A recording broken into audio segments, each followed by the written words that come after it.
the plastic insulating sheet out. Long press the power button to power on. Go to Settings. Search for Bluetooth name ap-10 秒.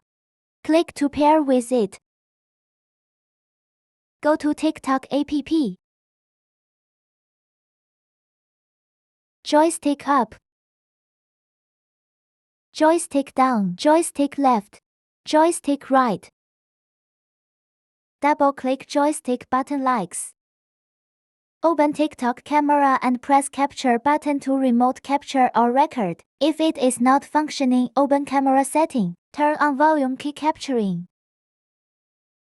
If it is still not functioning after volume key capturing is set, press joystick button and capture button at the same time to switch key value. Then try the capture button to see if it works. Can try it multiple times until it works. If it is still not working after the above two methods, long press the joystick button and capture button till the indicator lights on constantly, suggesting entered adjusting mode. Release both buttons and use up, down, left and right to adjust the dot to appropriate position for photographing.